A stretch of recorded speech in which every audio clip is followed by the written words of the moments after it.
রাজধানীতে কাল থেকে বসছে স্থায়ী অস্থায়ী মিলিয়ে 18টি কোরবানির পশুর হাট।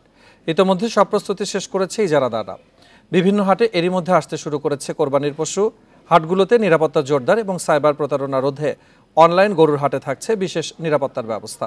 এখন জন্ম সনদ দিয়ে খোলো বিকাশ স্টুডেন্ট অ্যাকাউন্ট। নিজের বিকাশ নিজে কর।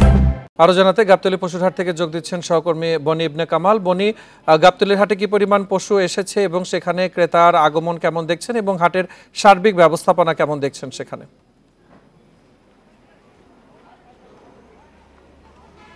দেখুন, এখন পর্যন্ত কিন্তু আনুষ্ঠানিকভাবে হাট শুরু হয়নি এবং তার যে ফলাফল সেটা দেখাই যাচ্ছে হাট প্রায় শূন্য, অর্থাৎ ক্রেতা শূন্য বললেই চলে।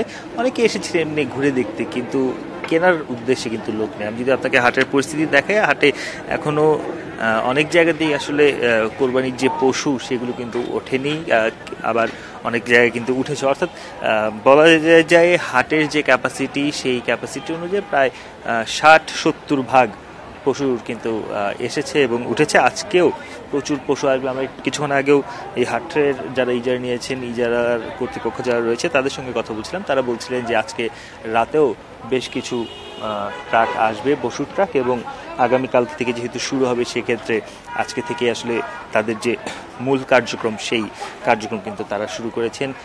হাট সাজানোর কাজ বা হাট প্রস্তুতির যে কাজ সেটাও প্রায় শেষ পর্যায়ে বললেই চলে। আমরা দেখতে পাচ্ছি যে এখন পর্যন্ত যে পশুগুলো আনা হয়েছে সেগুলো কিন্তু বাধা হয়েছে এবং তাদের যে ব্যবস্থাপনার যে বিষয়গুলো সেইগুলোই এখন মূলত জোর দেওয়া হচ্ছে। পাশাপাশি কালকে থেকে যেহেতু হাট শুরু হবে সেক্ষেত্রে হাসিল ঘরের কাজটি এর মধ্যে সম্পন্ন করা হয়েছে এই গাবতলী হাটে। কালকে থেকে বিক্রি শুরু হবে, তখন হাসিল নেওয়া হবে। আপনি জানেন যে গাবতলী আসলে রাজধানীর সবচেয়ে বড় পশুর হাট এবং এটি স্থায়ী হাট।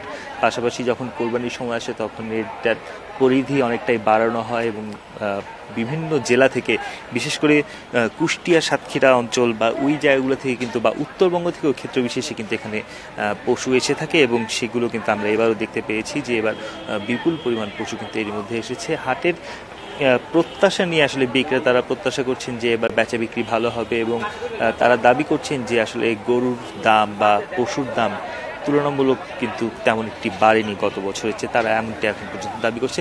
তবে কালকে যখন হাট চালু হবে, ক্রেতা সমাগম বাড়বে, তখন যে আসলে বোঝা যাবে যে পরিস্থিতিটা কেমন দাঁড়াচ্ছে বা ক্রেতাদের মতামত কী দাঁড়াচ্ছে। এখন পর্যন্ত যারা আসছেন তারা কেউ আসলে কেনার উদ্দেশ্যে দরদাম কিন্তু করছে বা করেছে এরকম আমরা শুনতে পারিনি। তো সার্বিকভাবে বলা যায় যে এখন পর্যন্ত এই হাটে বেচা বিক্রি শুরু না হলেও হাটের যে পশু আনার যে বিষয়টি সেটি কিন্তু একেবারেই শেষ হয়ে গিয়েছে, একেবারেই শেষ পর্যায়ে আরও আসতেছে এবং কালকে থেকে আসলে একটি জমজমাট ঈদ উৎসব বা আমেজ এখানে দেখা যাবে, এরকমটাই কিন্তু প্রত্যাশা করছেন এখানকার যারা ব্যবসায়ীরা রয়েছেন। রাজধানীর গাবতলী পশুহাট থেকে জানাচ্ছিলেন সহকর্মী বনি ইবনে কামাল।